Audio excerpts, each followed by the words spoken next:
Боловсрал танин мэдээ хүн шинжлэх ухааны Human Channel эхэлж байна. За өнөөдрийн зочноор маань хоол зүйч хонгор зул маань хүрэлцэн ирсэн байна. Өнөөдөр бид нартэй юу ярих гэж байна гэхлээр өсвөр насны хүүхдүүдэд маань ер нь хоол хүнс хэрэгтэй байдیں۔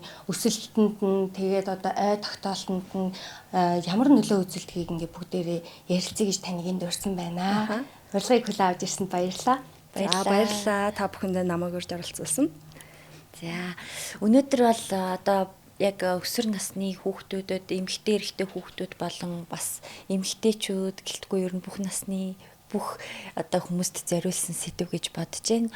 Хоол гэдэг бол хүний хамгийн чухал зүйл шүү дээ, тий. Тэгэхээр өнөөдөр энэ сэдвээр ярилцах чагаадаа бас их баяртай нь үзэгчид маань бас их сонирхох бах гэж бодож байна. Харин тий. Яг ерөөсөө хоол гэдэг сэдв чинь хүн болох багасаа хөлөг болох унганаасаа гэдгийнх нь яг энэ үгнийл ер нь илэрхийлсэн болов гэж бодоод байгаа байхгүй юу. Тэгээд бидний өсөж том болсны дараа бидэнд учирж байгаа бүх өвчин эмгэгч гэдэг юм уу тэр бүгд бидний багаас идэж өссөн тий энэ холбоотой гэж боддог байхгүй юу. Та энэ дээр нэг айгүй сайхан жишээ хэлээд өгөөч ер нь. Тийм, ялцчгүй хоол шимт хижээл бол нөгөө хүн оршин байгаа цагт л хоол шимт хижээл яг яригдчихэдэг те байнга. Тэгэхээр хүний яг нөгөө эрүүл мэндийн суурь асуудал бол тухайн яг амруугаан хийж байгаа хоол хүнснээс шалтгаалаад яг тэр нь урт удаан хугацаанд хэрхэн зөв дадал болсон уу, буруу дадал болсон уу гэдгээс хамаарат бид нар эрүүл мэндийн асуудлуудтай ингээд тулгараад байгаа гэсэн. Тэгэхээр эрүүл мэндэд үүсэж байгаа ихэнх асуудлуудын гол ингээ өвчлөлүүдийн суурь шалтгаан нь дандаа тухайн үеийн нөгөө хүний хооллож исэн амьдралын хэв маяг, хооллолтын хэв маягтай шууд холбоотой байдаг. Яагаад гэвэл ураг ихийнхэн хөвлөд бий болох цагаас эхлээд л тухайн нөгөө ихээсээ дамжуулаад хоол шимтгижэл авна. Тэгээд тухайн ураг маань гарч ирээд те нөгөө бие хүн болох бүх шатныхаа процесс дандаа хоол шимтгижээлээ идэж өсөлт нь явагдчихэдэг учраас тухайн хоол маань нөгөө хүнийг бие хүн болгож төлөвшүүлэх хамгийн чухал үзүүлэлт үндсэн суурь гэсэн. Тэгэхээр тухайн хоол хүнсээ бид бүхэн яг ямар зарчмаар те идчихснээс хамаарат таны амьдралын дадал тэгээд цаашлаад эрүүл мэндийн бусад шалтгаанууд нь ургаж гарч идэг гэсэн. Тэгээд нөгөө хоол чухал гэдгийг нөгөө те өглөөний цаг өөртөө өдрийн хоолыг те сайн найз нөхөддөө оройн хоолыг дайсандаа гэх мэтчлэн ер нь бол монголчууд маань сургаал үгээр янз бүрийн хэлбэрээр бид нарт дамжуулаад тэг мэдлэг боловсруулаад түгээжсэн гэж ойлгодог. Тийм шүү те. За тэгвэл сая ингээд хэллээ штэ өглөөний хоолыг өөртөө гээ те. За яг өглөөний хоол яг идэх ёстой юм уу, гүм үү? Бүр үнэхээр энийг идэхгүй бол бид хүүхдүүд маань ч юм уу ер нь хүмүүс ингээ өвдөх юм уу? Энэ яг ямар ач холбогдолтой юм бэ? Ер нь бол өглөөний хоол маш чухал. За нөгөө breakfast гэдэг үгнийхээ утгаас авч үзэхэд break эвдэж тайлах, фаст буюу мацгийг эвдэж тайлах гэсэн утгатай байдаг байхгүй юу? Яагаад гэвэл жишээлбэл за дунджаар бид нар оройныхоо хоолыг орой 20 цагт идсэн, тэ оройны 8 цагт идсэн байлаа гэж бодоход өглөө хэдэн цагт 6-аас 7 цагийн хооронд өглөөнийхөө цаг ууж ийн гэж бодоход бид нар нэг дунджаар 10-аас 12 цагийн хооронд хоол идэхгүй бие организм маань амралтын буюу мацгийн байдалтай байждаг гэсэн. Тэгэхээр энэхүү мацгийг тайлах хамгийн ач холбогдолтой хоол бол өглөөний цай байдаг гэсэн. Тэгэхээр өглөөний цайндаа цаг алгасахгүйгээр заавал маш сайн чанартай хоол хүнсийг богино хугацаанд бэлдэж идэж сурах хэрэгтэй гэсэн.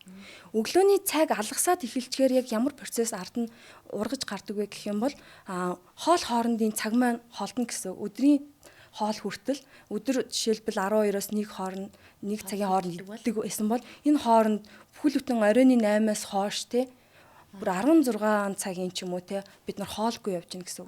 Тэгэхээр тухайн бие организм маань өдрийнхөө энергийг те хангахын тулд хоол шимтгижэл авах шаардлагатай байтал тэр маань орж ирэх байх юм бол бие маань нөөцлөгдсөн нөөцөө ашиглаж эхэлнэ гэсэн. Магадгүй бид бүхэн богино хугацаанд энерги нөхөхийн тулд бага үд дээр нэг юм маш хурдан энерги нөхөхийн тулд амттай зүйлийг идэх чиг хандлага нэмэгдээд эхэлдэг гэсэн. Дараа нь амттай зүйлийг идэж хурдан энерги нөхснийхэн дараа өдрийнхөө хоолны чанарт бид нар анхаарахаа бэлчдэг гэсэн. Яагаад гэвэл өдөр хооллоо те нөгөө гизээ цатгсан тэр үлсэн мэдрэмжээ дарахын тулд чанартай хоол биш илүүтэйгээр хурдан яаж гизээд өрөх вэ гэдэг дээр ач холбогдол өгчдөг гэсэн. Юу ч гэсэн хамаагүй нэг юм идчихье. Өсөөдөө гэл тийм. Тэгэхээр өглөөний цай уухгүй байхаараа дараачихын хоолны сонголтын чанар маш их муудаж эхэлдэг гэсэн. Тийм байна. Тэгээд өглөөний цайгаа алгасдаг хүмүүс илүү тархалах чиг хандлага хамгаалдаг гэсэн. Зөв.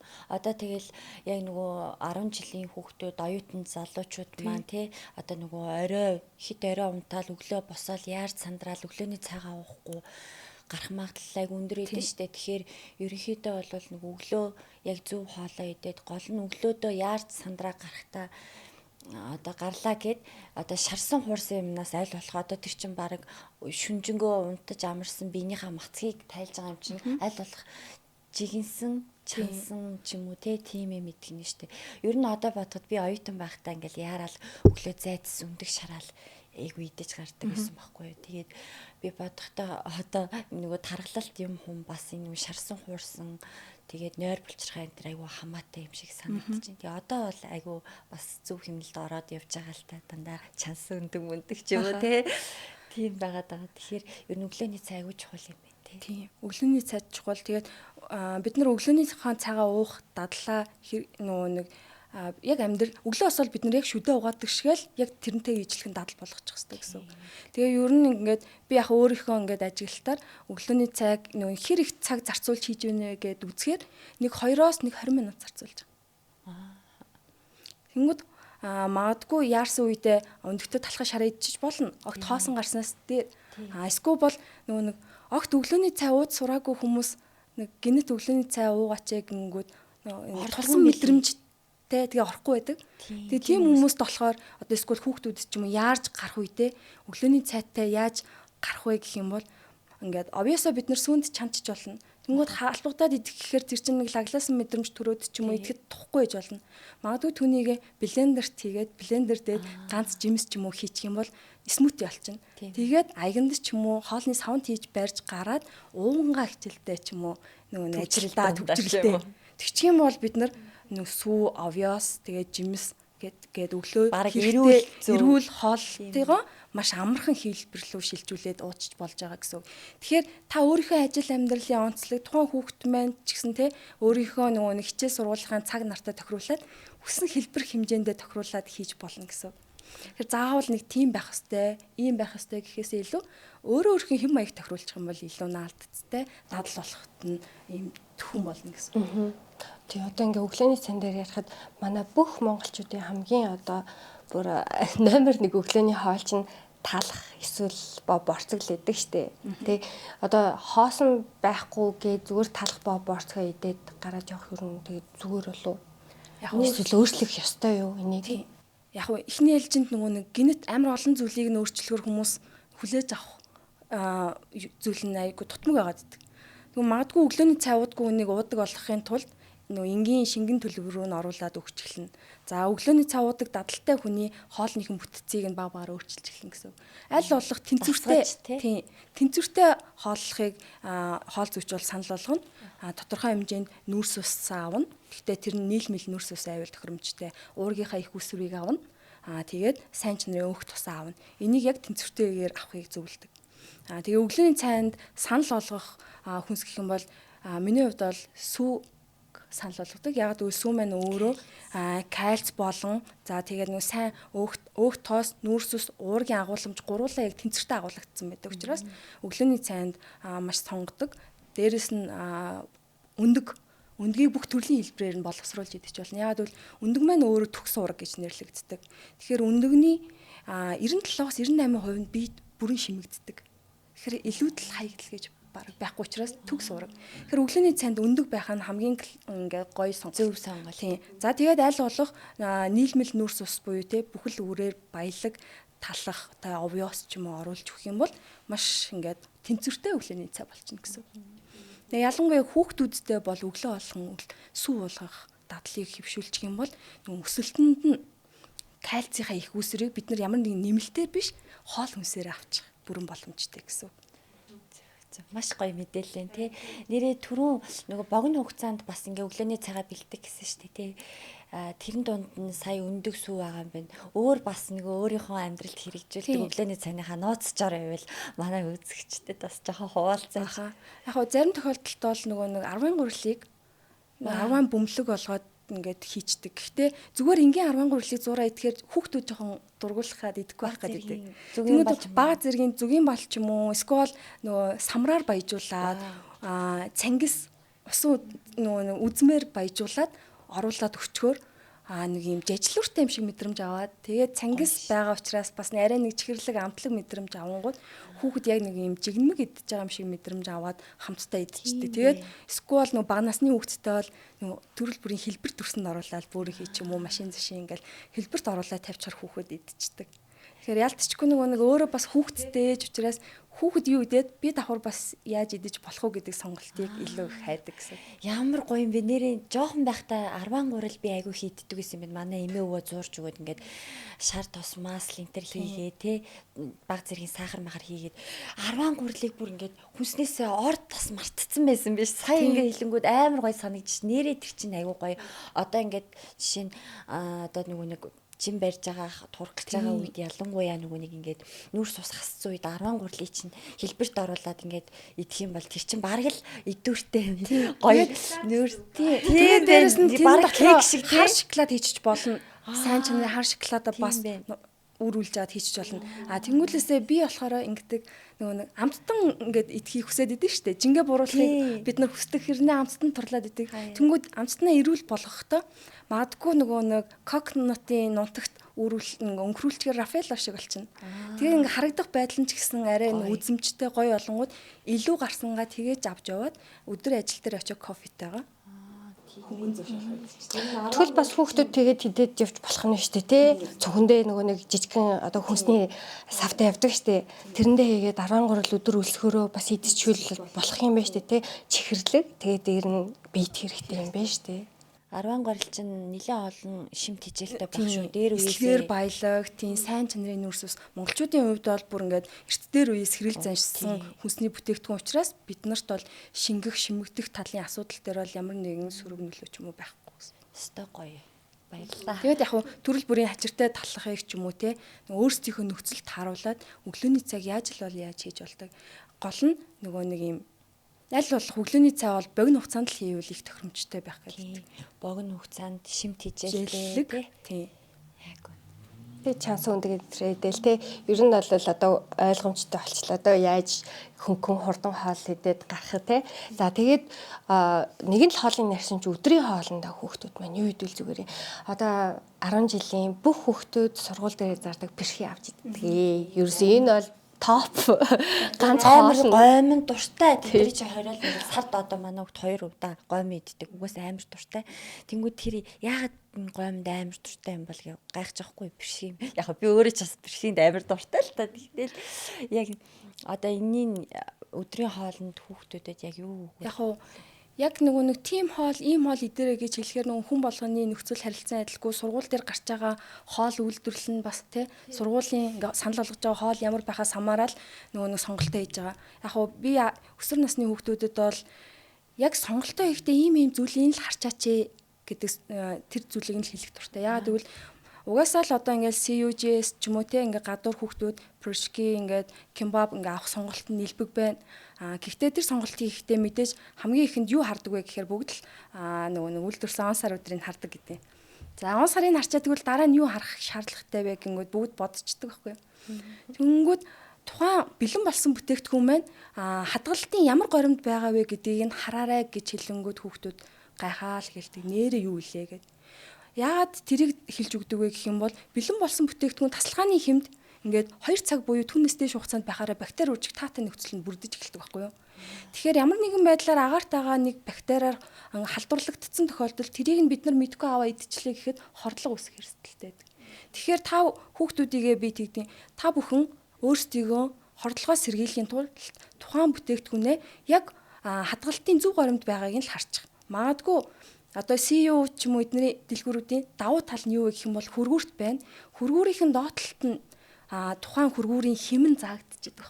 Бид нар төдийлө анзаардаггүй. Тийм байна. Тэр нэг улаанаар тэмдэглэсэн тэр хөргүүрийн хэм 4-6 хэмдэр байна уугүй юу гэдгийг нь олон харцгаа. Тийм байх юм бол хадгалтын зөв горимд байна. Өнөөдөр өглөө үйлдвэрлэсэн бол хай нэг аваад ч асуудалгүй. Тэр нь хөргүүр нь ажиллахгүй ч юм уу температур нь өндөр байх юм бол бид нар хэрэглэгчийн үүднээс шаардлага тавих бүрэн эрхтэй. Та нар ийм мэдлэгийг авчихаа гэд хэлж өгдөг гэсэн. Тэгэхээр одоо нэг сургуулийн гуанснууд бол миний бодлоор ийлээж идэх баха. Яг тэгж хөргөөрт хадгалагддаггүй юу тэрийг маш сайн юм байна шүү дээ.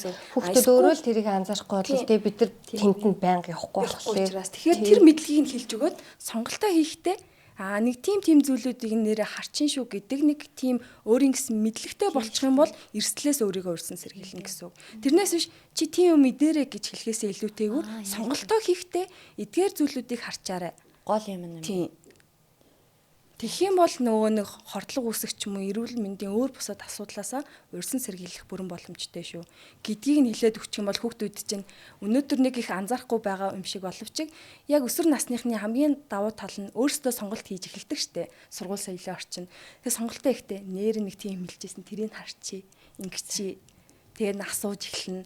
Тэгээ шаардлага тавьж эхэлнэ. Ингээд хэрэглэгч өөрөө мэдлэгтэй болоод эхэлчих юм бол үйлдвэрлэж байгаа хүмүүс маань өөрөө мэдлэгтэн тохируулаад шаардлагаа сайжруулад эхэлнэ гэсэн. Тийм байна. Би ч гэсэн мэдээж авлаа. Тэгээд нөгөө хоолны хордлого янз бүрийн юм чи бас тэрнээс үүсэлтэй гардаг байх нь тийм ээ.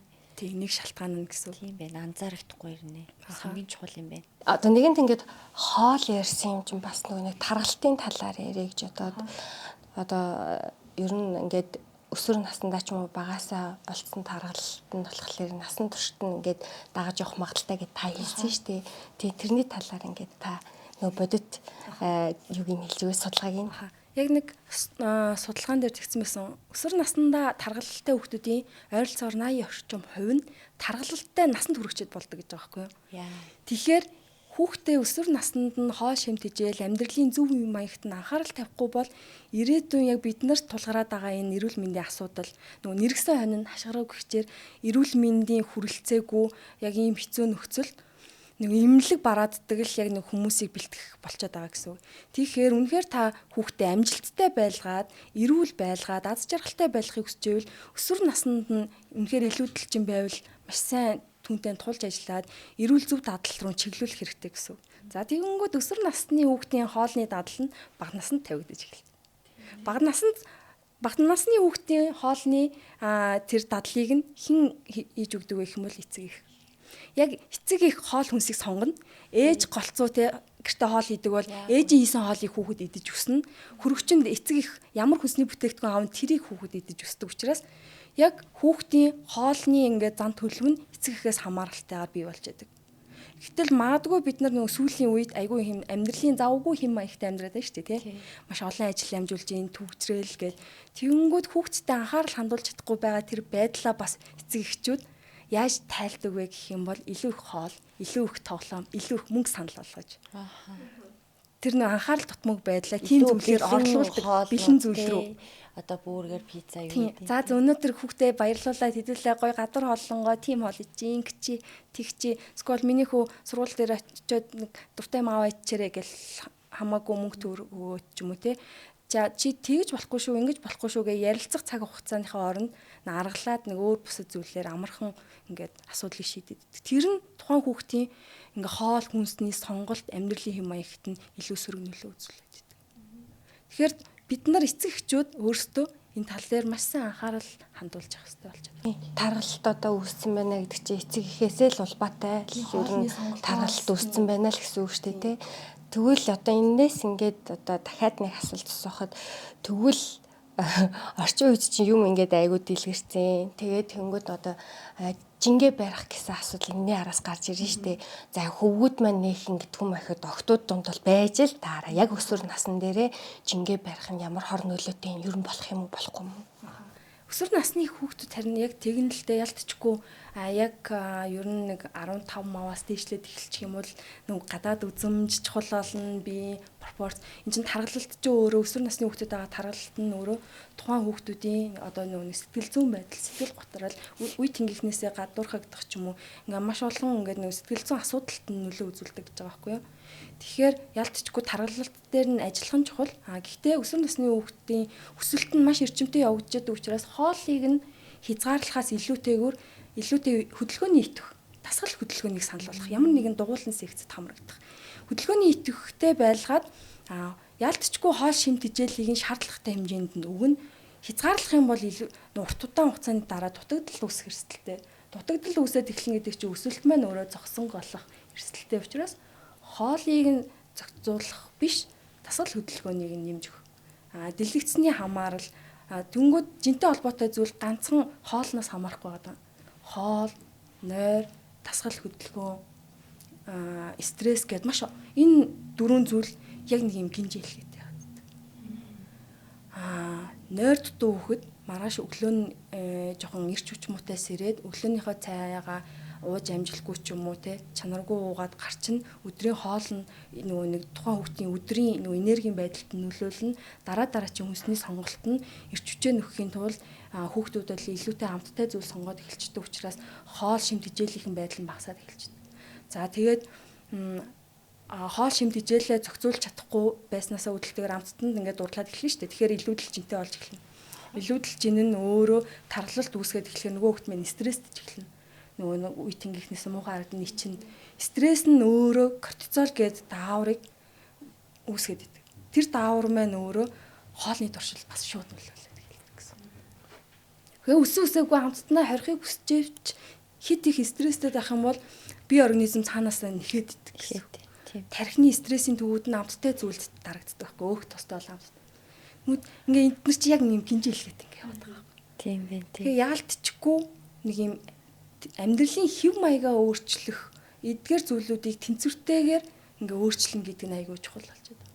Тэгэхээр хүүхдтэй хоолыг нөгөөд гоё дуулан секцэд дуртай зүйлийг нь хийлгээд идэвхтэй байлгаад ингээд нэг юм цогцоор нь анхаарах нэг юм асуудал гарч байгаа гэсэн.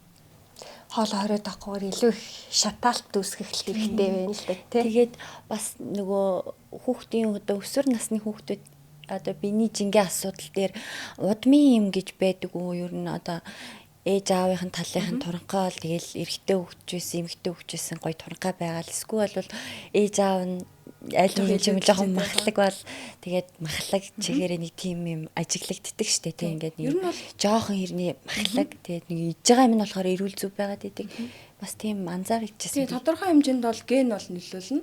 Гэхдээ ген бол бүх зүйл биш. Яг л сонголтыг бид нар өөрсдөө хийждэг учраас нөгөө бүх зүйлийг шууд 100% генээс хамаарахгүй. Яг тодорхой хувьд бол мэдээж ген арай илүү тархалттай гэр бүлийн хүүхэд тархалттай байх магадлал өндөр. Гэхдээ сонголтыг бид нар өөрсдөө хийж идэг учраас хоолой хэрхэн сонгох уу, хэрхэн хөдөлгөөний идэвхийг нэмэгдүүлэх үү гэдгээс хамаарат энийг бол өөрчилж болдог гэсэн. Ген бол бүх зүйл бол биш.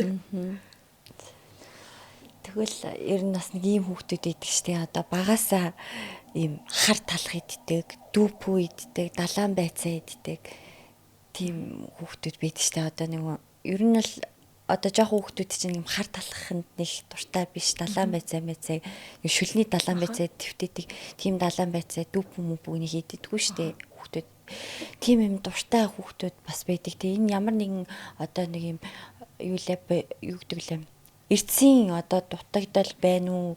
Эсвэл зүгээр үнэхээр өөрөө дуртай байх боломжтой юм болов уу? Тэрийг том үнзүү олж байгаа юм шиг тийм 5 6 наснаасаа тэгж хоолдог. Тэрийг ингээд шууд тим гэж хэлэх нь хэцүү. Ямар нэгэн тохиолдолд бол хоол зөөч хүн бол эрдсийн ч юм уу амин димийн дутагдал байгаа үгүй шинжилгээний үндсэн дээр л тодорхойлж хэлэх нь хамгийн зөв. Магадгүй яг нөгөө нэг хитрхи их нөө далайн байцаан дуртай байгаа нөө йод дутагдлаасаа хамаарат тэгж дурлж ийн үгүй юу гэдгийг нь шууд тийм байгаа гэж хэлэх нь жоохон өрөөсгөл гэсэн. Яг үнэхээр л тэр хүнд шинжилгээ ухааны үндэслэлтэйгээр зөвлөмж өгье гэх юм бол шинжилгээг нь үндэслэж хэлэх нь хамгийн тохиромжтой гэсэн. Одоо жишээ нь улаан айлм, ногоон айлм байлаа гэхэд ногоон айлмын нийтэн ч гэдэг юм уу те. Цагаан талхаар талхуулаа гэхэд хар талхын нийтэнгээ хинч тэр цагаан талх ингээд нүүрс одоо ийм тийм бичлэг байна. Цаанаасаа тийм. Хүүхдийн хоолныхын зан төлөв ч юм уу нэг юу хин хөвлөд ахт нь ээж бас юу идчихсэнтэй холбогдож бас болох байх. Яг бол ээж давмгайлж ямар хүнс идчихснээс хамаарат нөгөө зүйл маань хүүхдэдтэй тодорхой хэмжээнд удамшил болж очих уугүй юу гэдэг. Тэр үе ярьсан шүү дээ. Нэрээ нөлөөлөх бас боломжтой гэсэн. гидсэндээ хасан л хооллоод эхэлдэг юм билээ шүү дээ ер нь те. Тэгээ ер нь бол одоо бит хоёрын хувьд нэг жоохон баг залуудаа ээж нар болж исэн учраас тухайн үед нэг жирэмсэн байхдаа амар нөгөө хүүхд яг эмчнэр тухайн үед хэлж лээсэн баг те. Тэгэл одоо ер нь бол жирэмсэн эхчүүд маань бас анхаарах хэрэгтэй. Өсвөр насны одоо тэгээд гоё аппликейшнууд байгаа шүү дээ. Ээлжүүд болж байгаа. Энэ 7 хоногт ийм нүгсэж байгаа, тэр 7 хоногт ийм одоо идвэл зүгээр гэдэг айгүй гоё бүх юм тодорхой ингээ гарцсан юм байлээ шүү дээ. Тий. Тэр нь өсөж байгаа байна гээл те. Тий, энэ нь ингэж одоо би энийг идэх хэрэгтэй юм байна гээл те. Хүүхдөө гизэндээ хасна ингээд ууг нь яг зөв юмнуудын зөв эрсцүүдийн ингээ өгөөд гэдэг юм боломжтой болцсон байлээ. Одоо л их гоё болсон. Тий. Тий, сая яад гэд ярьлаа. Тэрнтэй яг адилхан одоо ингээд хүн болгон хүүхдүүдэд өдөр болгон Д витамин өгч байна. Тэ мэдээж тэр бол дутагдж гинүү, дутагдаагүй нь тэрнээс нь шалтгаалаад янз бүр хэмжээтэй өгж байгаа. Яг энтэй адилхан хажуугаар нь бид нар нөгөө хүүхдүүдэд кальц өгөх хэрэгтэй гэж хэлдэг те.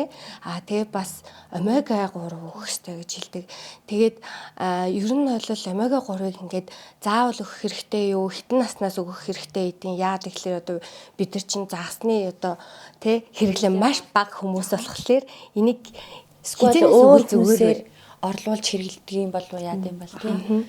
За бид нар ерөнхийдөө нэг ихэнх одоо нэг амин дэм эрс бодис шимт хижээлийн бодисудаа идж байгаа хоол хүнсээрээ авбал илүү тохиромжтой. Яг тэгвэл бие организмд ороод шимэгдээд шингэх процесс нь хоол хүнсээр авсан нь илүү хурдан ингээд шимэгдэж ордог гэсэн. За яалтчгүй нэмэлтээр авах шаардлагатай нэгдүгээр шинжилгээ үндэслээд дутагдал байх юм бол тэрийг нэмэлтээр авах шаардлагатай гэж үзэх юм бол нэмэлтээр авч болно. За үнэхээр дээгийн дутагдaltaй байх юм бол дээ хэрэглээд урьдчилан сэргийлэх тунгаар дээгээ хэрэглэж явах нь хэрэглэж болно. За омега 3 яалтчгүй нөгөө нэг голлох хүнс нь нөгөө өөх тос ихтэй загсан дагуулгадаг. Гэтэл бидний загсны хэрэглээ маш бага байдаг учраас омега 3-ыг нэмэлтээр хэрэглэж болно. Яг гэвэл омега 3 маань өөрөө тархины үйл ажиллагаанд маш сайн байдаг. Мэдрэлийн системийн үйл ажиллагааг дэмждэг гэсэн. Тэгэхээр омега 3-ыг яг ингээд зөвлөмж хэмжээнд одоо нас насны тун нь ямар байдгийг тэрийг үндэслээд омега 3-ыг хэрэглэж болно гэсэн. За кальцийн хувьд бол шууд кальцийн нэмэлтийг хэрэглэхээс илүүтэйгээр хүүхдүүдэд бид нэр сүү цагаан эдэг хэрэглэх бол тийм тэр маань өөрөө бие организмд шимэгдэх тэр процесс нь илүү сайн байдаг гэсэн. Тэгэхээр өглөөдөө сүү уулгаад оройн тараг уулгадаг ч юм уу өдөрт ер нь өсвөр насны хүүхдэд дор хаяж 2 аяг сүү уулгаад дадуулчих хэрэгтэй гэсэн. Тэгэх юм бол ийм байгалийн аргаараа бид нар хоол шимтгийл авах юм бол илүү тохиромжтой байдаг. Ямар нэгэн байдлаар нэмэлтээр авчих юм бол тухайн кальц маань тийм ямар их усүрээс хийгдсэн бэ гэдгээс хамаарат магадгүй нөгөө нэг янз бүрийн шохоожлт үүсгэх ч юм уу те тэр нөгөө нэг тухайн кальцийг яаж гаргаж авснаас хамаарат сөрөг нөлөө үүсэх эрсдэл бас байгаа гэсэн. Тэгэхээр хоол шимтгийл зөвлөгөө өгдөг хоол зүйчнэр бол аль болох хүнсээр голлох үнс нь юу вэ гэдгийг нь илүүтэй зааж өгдөг гэсэн. Тэгэхээр одоо омега 3-тай загас тийм ерөнхийдөө загас зарим төрлийн самар чаавар тодорхой хэмжээтэй бага л та. Тэгээ яг нөгөө нэг тиймэрхүү хэмжээг бид нар нөгөө нэг хараад за 100 г хитэн одоо ямар төрлийн самарын алмонд байлаа гэж бодоход те 100 г ямар хэмжээний шимтгийл үзүүлэлт байгаа гэдгийг харж агаад хоол хүнсэнд маань бидний бие организм хэр хэрэгтэй гэдгээс нь хамаарат за ийм хүнсний бүтээгдэхүүнээс авч болно. Хэрвээ үнэхээр хангалттай авч чадахгүй байвал нэмэлтээр авч болно гэдэг зөвлөгөөг өгдөг гэсэн. Нэг юм асуух гад нөгөө кальц гэдэг сүү өөх зүгээр гэсэн шүү дээ өсвөр насны хүүхд. Ер нь одоо бид нар нөгөө айгуу дэлгүүрийн одоо лангуун дээр одоо зөндөө олон сүүнүүд идэв штэ. Тэр сүүнийхээ юуг аваад шууд ууж болдог сүүгийн юугаар нь анзаарч харж одоо таньж мэдээж авах. Заавал нүү цайн чанд хөөрүүлж ин тэр уудаг сүү тэгээд шууд дангаар нь ууж сүү одоо ингээд одоо савлаад тавьсан байгаа сүү хоёрын ялгааг тий одоо нөгөө яг тэ дэлгүүр дээрээс шууд аваад одоо буцлагаж муцлахгүйгээр хэрглэж болох сүүгээ яаж одоо таних уу гэж байгаа байхгүй юу? Ямар сүү зүгээр юм бол уухад байгаа ерөн сүүнүүд бол бүгд нөгөө нэг ариутгал тэг халдваргүйжилт нэгдээ тодорхой хэмд хөөрүүлээд ч юм уу халаагаад яг ингээд шууд бэлэн ухад болгоцсноор савлагтаад ер нь гарч байгаа гэсэн үг. Заавал бид нар нөгөө буцалгаад хөөрүүлээд уух шаардлагатай сүм маань түүхий сүм буюу те бид нар одоо цэвэр малчтын гар дээрээс авах юм бол тухайн сүм маань заавал бид нар хөөрүүлээд бүрэн боловсруулад болгож иж уух хэрэгтэй гэсэн үг. Тэггүй бол тухайн нөгөө түүхий сүмд байгаа ямар нэгэн бактери нь бактерийг устгахын тулд нөгөө нэг 60-аас дээш хэмжээ бид нар халааж байгаа гэсэн. Тэгээ үйлдвэрийн одоо ингээ пакетлагдсан сүүнүүд бол бүгд яг тэр процесс нь хийгдсэн. Тэгэхээр шууд хэрэглэж болно гэсэн.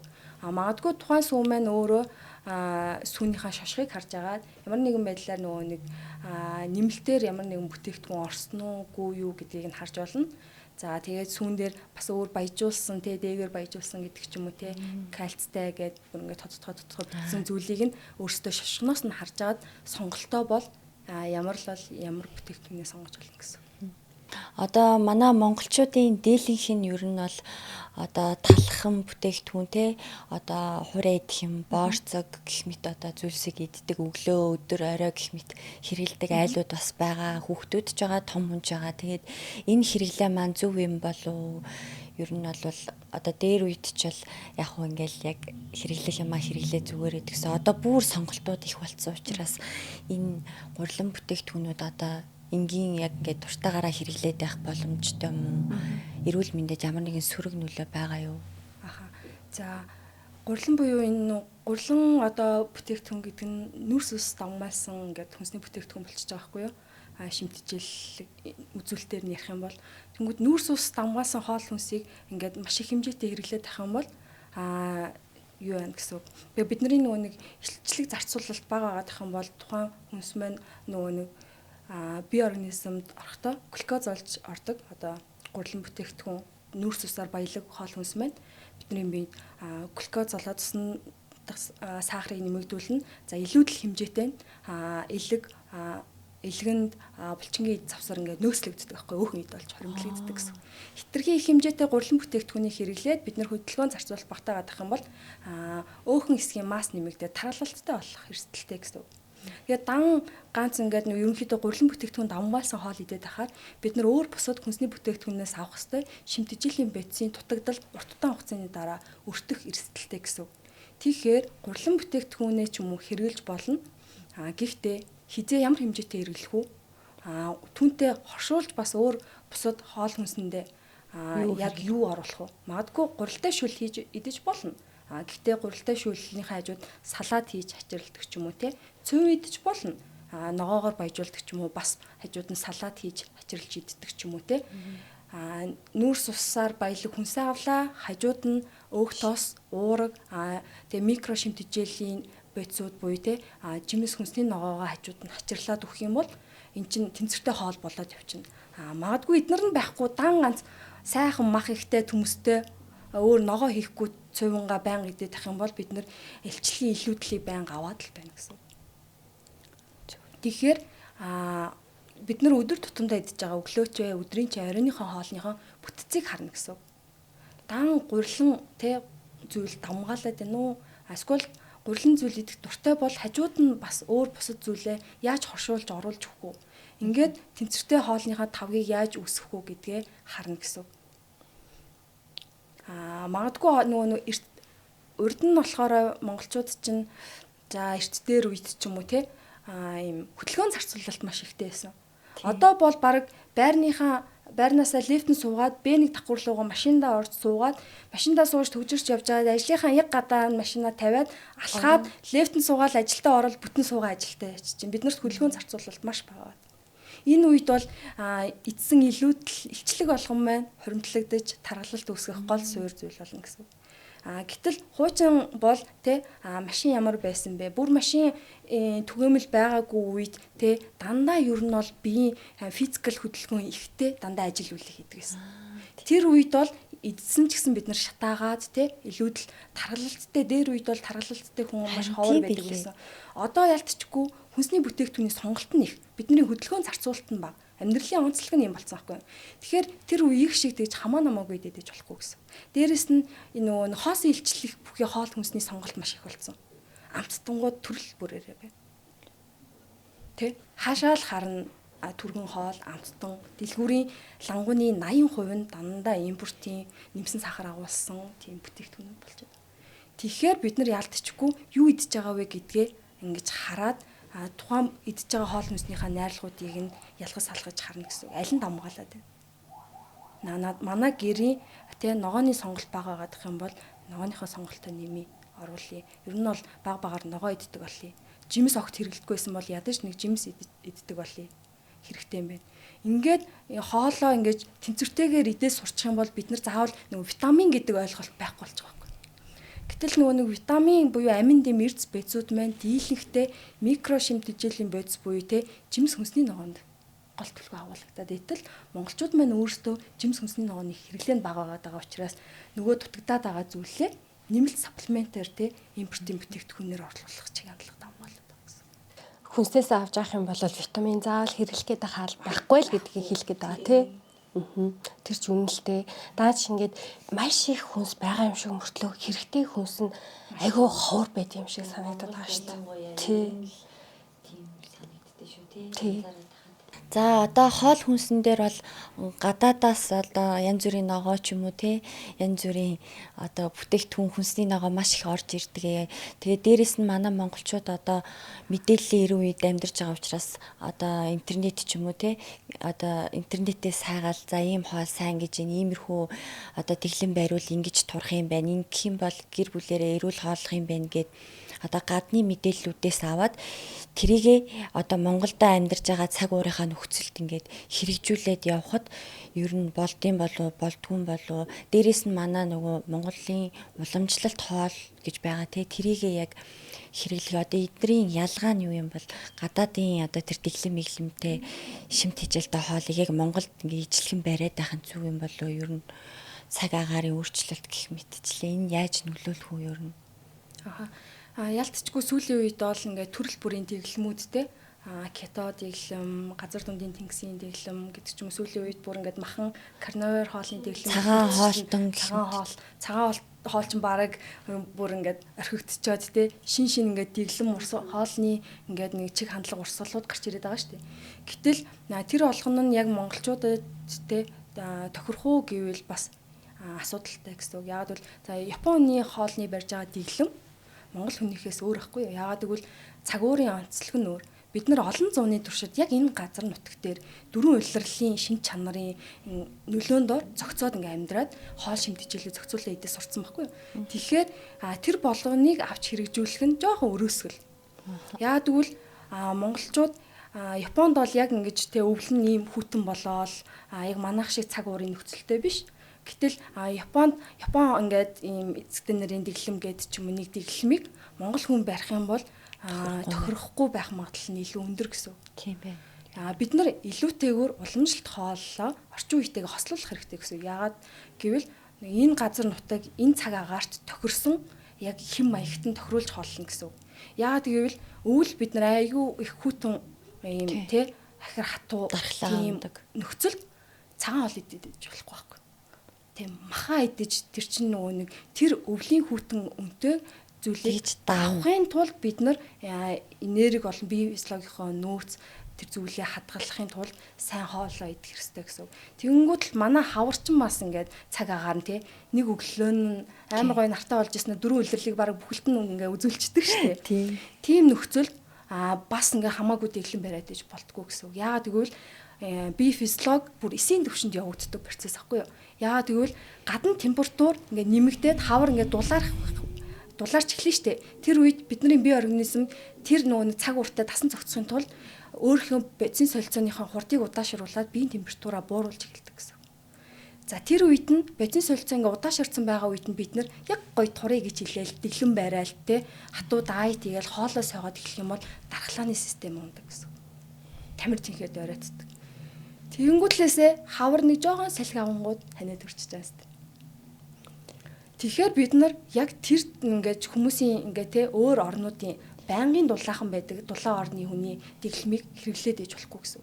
Тэрийг хэрэглэхдээ эсвэл ямар үед хэрэглэх ёстой гэдгээ бодох ёстой. Одоо ч цаг агаараа зөв цаг агаар тийм. Тэгэхээр хавар ерөөсөө тиймэрхүү дэглэм хоолоо сойх зүйлийг хэрэглэж болохгүй.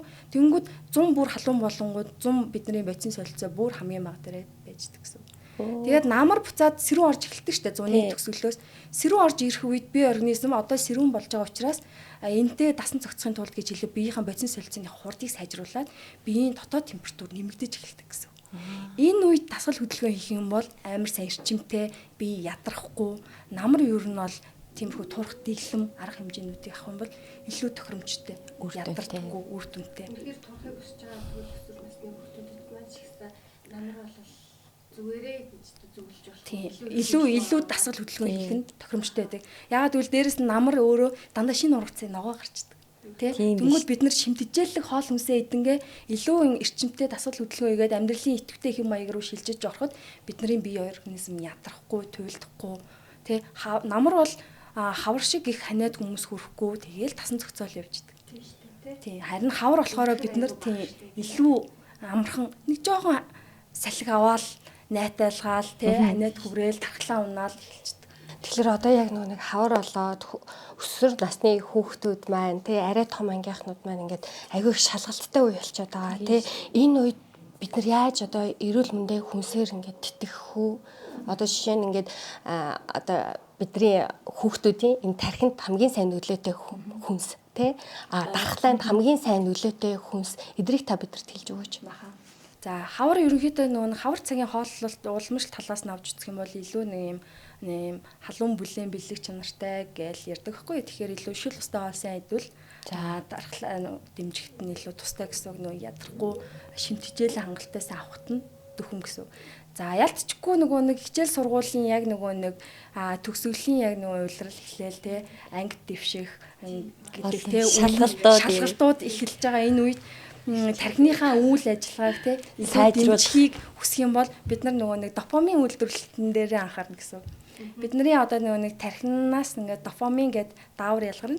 Тэр даавар маань өөрөө тухайн нөгөө хүний нөгөө нэг юм аз жаргалтай байдал, тархины үйл ажиллагаа зэрэгт нь маш сайн ингээд нөлөө үзүүлж өгдөг. Допамин сайн ялгаруулж чадах юм бол яг илүү маш гоё ингээд сэтгэл санааны байдал нь тогтвортой, тархины үйл ажиллагаа маш сайн ажиллана гэсэн. За допаминыг ингээ ялгаруулахад нь хамгийн чухал байдаг зүйл нь болохоор тризон гэдэг амин хүчил. Амин хүчлэр баялаг хоол хүнсийг хэрэглэх юм бол допамин үйлдвэрлэлтэнд нь илүү эерэг нөлөө үзүүлж дэмжиж өгдөг гэсэн. Тэгээ тийм хүнсний бүтээгдэхүүний жагсаалт нь юу вэ гэх юм бол сүүн бүтээгдэхүүн. За тэгээд гадил хулуу самар гэх мэтчлэн ер нь бол нөгөө нэг сайн өөх тусны агуулмжтай яг эдгээр хүнснүүд ер нь бол тризон гэдэг амин хүчлийн агуулмж өндөр байгаа хүнсний бүтээгдэхүүнүүдийг сонгож хэрэглэх юм бол допаминыг сайн үйлдвэрлэнэ.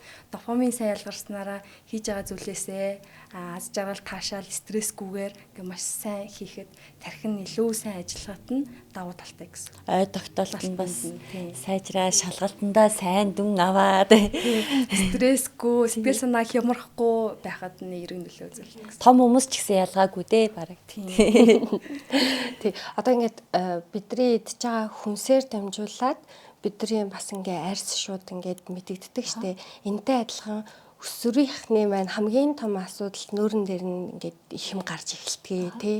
Энэ ингээд хоол хүнснээс нь болоод байна уу? Энийг хоол хүнсээрээ одоо зохицуулах боломж байгаа юу? Ер нь бол өсвөр насны хүүхдүүдэд бол илүүтэйгээр ингэж зөвлөмөр санагддаг. Амттныхаа хэрэглээг хязгаарлаа гэж. Яагаад гэвэл чихэрлэг амттан их эзнэрээ тэр хүнс маань өөрөө нөгөө өрөвсөл их өдөөдөг байхгүй. Би махбодтойх ингээ өрөвслийг ингээ нэмэгдүүлээд идэг гэсэн. Тэнгүүд би махбод маань хаанаач өрөвсөж болно. Тэгээд тэр өрөвслөөс үүдэлтэйгээр арсандах ингээ нөгөө нэг арсны уян хатан чанар ингээ юуг одоо бат бөхтэй байдлыг нь дэмждэг одоо тэр коллаген эластин гэдэг уургийг гэмтэж эхэлдэг гэсэн үг тэр өрөвсөл маань. Тэгээд дээрэс нь яг тэр нөгөө нэг чихэрлэг амттай хоол хүнс их идээд ангууд тэр өрөвслөөс үүдэлтэйгээр арьс ингээ эмзэгшээд хуурайшин. Тэгээ хуурайшаад нөгөө нэг яг батг гарах те дараачихын суур үзүүлэлт нь болж эхэлдэг гэсэн. Үнэхээр батгахгүй гоё арьстай байхыг хүсжээвэл шингэнээ хангалттай сайн хэрэглээд за тэгээд амттай зүйлийнхаа хэрэглээг маш сайн бууруулж өгөх хэрэгтэй гэсэн. Давтамжийг нь хол олгож өгөх хэрэгтэй гэсэн. Өдөр болгон чихэр идээд байх юм бол гоё арьс хүсэх хэрэггүй гэсэн үг байхгүй. Тэгэхээр 7 хоногт нэг иддэг амттны өдөртэй байдаг ч юм уу тий. Сардаа нэг хэрэгэлдэг өдөртэй 14 хоногт ч юм уу. Нэг өөртөө тохирсон нэг тийм иддэг нэг өдөр дадал гаргаад тэр өдрөө болохоор хүснээрээ ч юм уу дуртай амттнаа сонгоо идчихдэг. Бусад үед нь болохоор идэхгүй шүү гэдэг нэг тийм зарчмыг өөртөө тавиад тэгээ авчих юм бол хүссэн үсээгүй арьс нь яг өөрөө цаанаасаа өрөвсөл байхгүй байгаа учраас хоо шимтгижил хангалттай орж ирэвэл ингээд процесс явагдаж байна гэсэн. Тэгэхээр гоё арьстай байх болно гэж. Харин тийм л байгаа даа л да. Одоо тэгээд ганц нөгөө нэг чихэрлэг юм гэлтгүүгээр нөгөө халуун ногоо гэл чипс, шарсан хурц юмнууд чинь ч гэсэн яг энэ бүгдэд нөлөөлнө те. Уг нь энийг ингээд сайн хилээд ойлгуулчих юм бол ер нь бол гайгүй цэвэрхэн арьстай байх боломж байгаа те. Хоолноосоо ер нь болж байгаа тийм. Яг энэ нөгөө нэг нэмэлт үндсэн бидний өдөр тутамдаа гэртээ хийдэг хоолноос илүүтэйгээр чихэрлэг амттай боловсруулсан хоол хүнс гэд те яг эдгээрийн хэрэглээ сүүлийн үед нэг давмгаалаад байгаа байхгүй. Энэ давмгаалж байгаа учраас өрөвсөл их үүсээд арьсны асуудал нь илүүтэй гараад идэг гэсэн.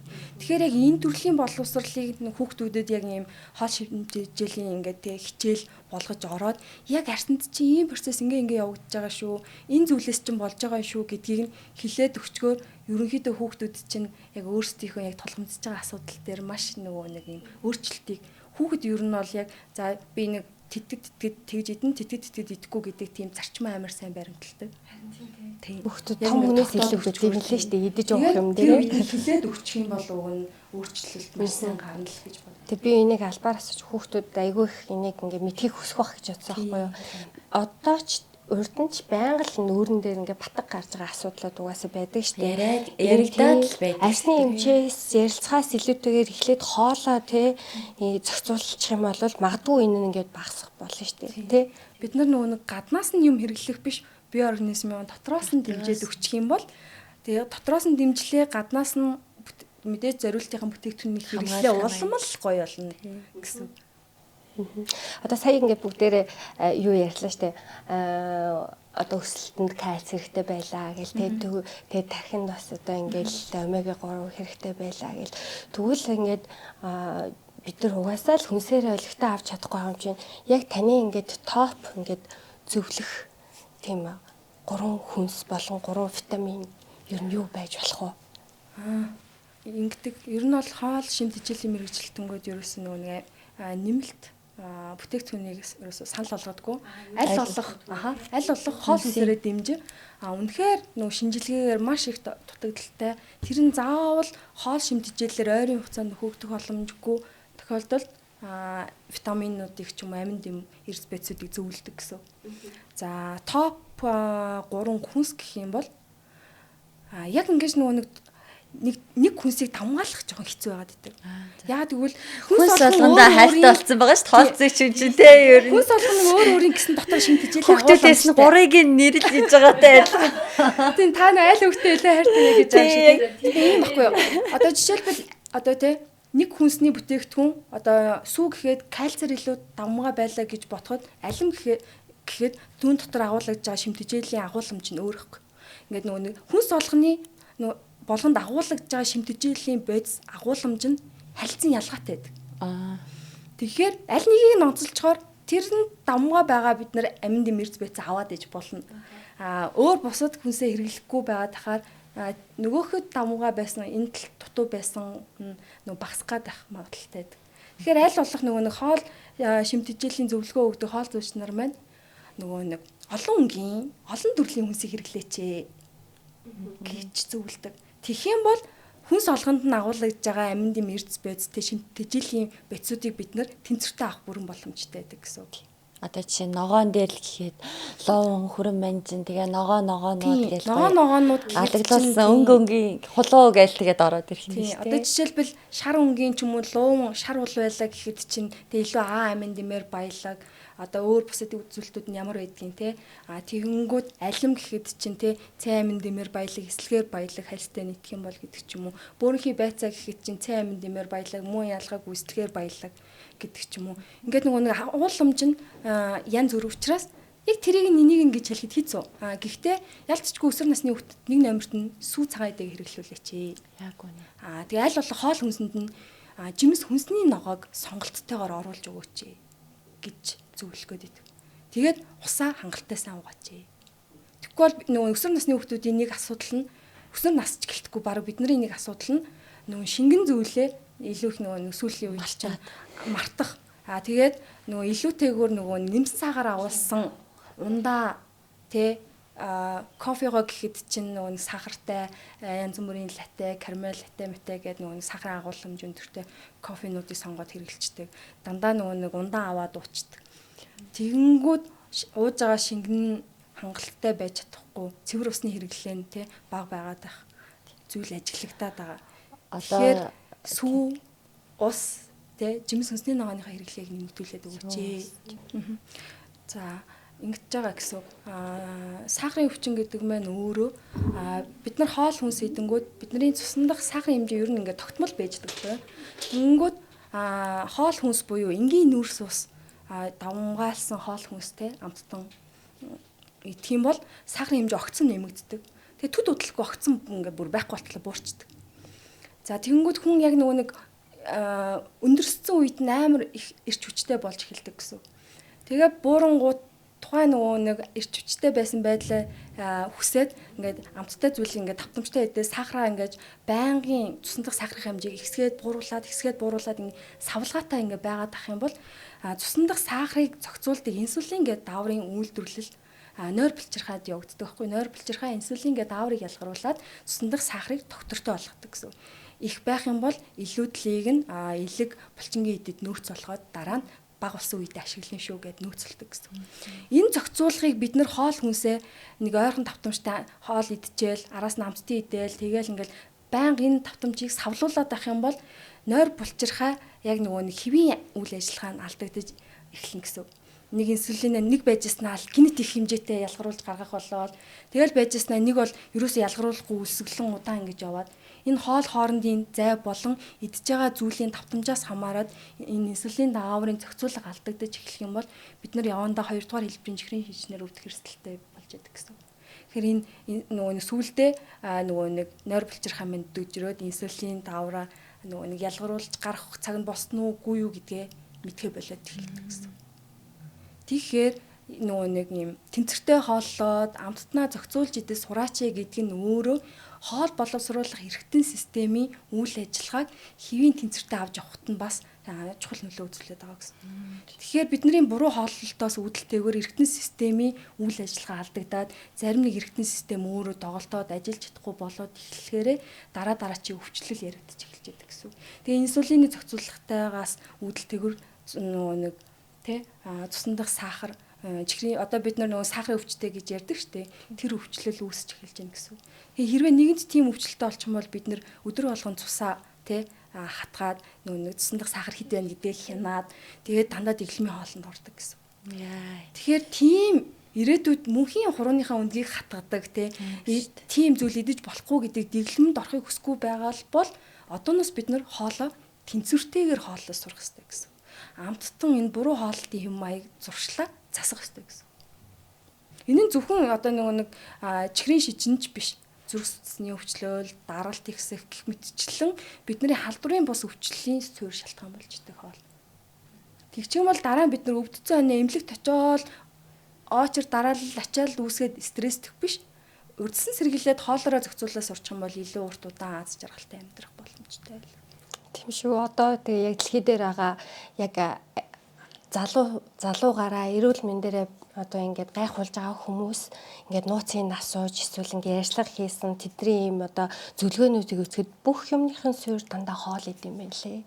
Тэ бүгд яг ингээд тэнцвэртэй хоолоо зохицуулж иддэг, тодорхой хэмжээнд насаал хөдөлгөөн хийдэг, ингэдэг гэдэг амжилт хурдтай яваа яг Тийм хүмүүсийн байлээ. суур зүйл нь ер нь яг эрүүл тэнцвэртэй амьдралын хэм маягтай л холбогддог. Тийм. гэж боддог. Тэгэхээр ингээд хоол бол яалтчгүй одоо бидний өсвөр насны хүүхдүүдтэй маш зөвөр зааж өгч тэгээд ингээд ирээдүйдээ ингээд эрүүл саруул те бас ингээд одоо тархины үйл ажиллагаанд зөв ажиллаж явж явах тэр ерөөсө бүх юмд нь л нөлөөлөх юм гэдэг хоол нь те өмшил суурин юм байна лээ л дээ. Тий. Тэгээд ер нь бол яг би хүмүүстэй хэлэх дуртай зүйл нь юу вэ гэх юм бол ер нь бол сайн болон муу хүнс гэж байдаггүй. Тэнгүүд бид нар нөгөө нэг за тэр хоол нь муу, түргэн хоол муу ч юм уу те мэдээж тодорхой хэмжээнд гол нь хэмжээ болон давтамж нь чухал байгаад байдаг. Өдөр болгон идээд байх юм бол тухайн хүнс маань муу болчихно. Бид нар сайн гэж хэлээд одоо оливын тусыг нэг аягийг уудаггүй шүү те. Муу гэж хэлээд төрсөн өдрөөрөө ядаж нэг удаа бялуу идэнэ зү те. Тийм болохоор ер нь бол хизээ хэр хэмжээтэй ямар давтамжтай идэж байгаа вэ гэдгийг л анзаараа сурчих хэрэгтэй гэсэн. Хэмжээ давтамж тийм. Өнөөдөр идсэн бол өнөөдөр нэг сайхан төрсөн өдрөө тэмдэглээд те төрөл бүрийн хоол, бялуу амтны идсэн бол энэ 7 хоногт идэхгүй маргааш нь идэхгүй энгийн хоол руугаа шилжиж орох нь л чухал гэсэн. Энэ хэмжээ давтамж гэдэг зүйлийг тохируулаад сурчих юм бол тэнцвэртэй хоол гэхээр айхтар үн өртөгтэй, хэцүү, стресстэй зүйл биш болоо хувирчиж байгаа гэсэн. Цогцуулаад өнөөдөр идчихье хамаагүй стрессгүй гоё жаргаа идчихье. Маргааш би гэртээ хоолоо игээд гэрийнхээ хоолоо идэнэ, гадуур хооллохгүй гэдэг ч юм уу те. Энэ 7 хоногт ингэхгүй энэ сардаа би энийг удаа гадуур гараад хооллолцсон бол ингээ болцсон шүү миний ингээд хэмжээ болцсон шүү гэдэг. Тэр хэмжээ давтамжаа зохицуулах нь хамгийн чухал. За ингээд өнөөдөр урилгыг хүлээж авсанд маш их баярлалаа. Тэгээд маш гоё хэрэгтэй мэдээлэл өглөө. Үзэгчдэд маань бас таалагдж байгаа хаа гэж бодож байна. За тэгээд хамт байсан та бүхэндээ баярлалаа. За баярлалаа.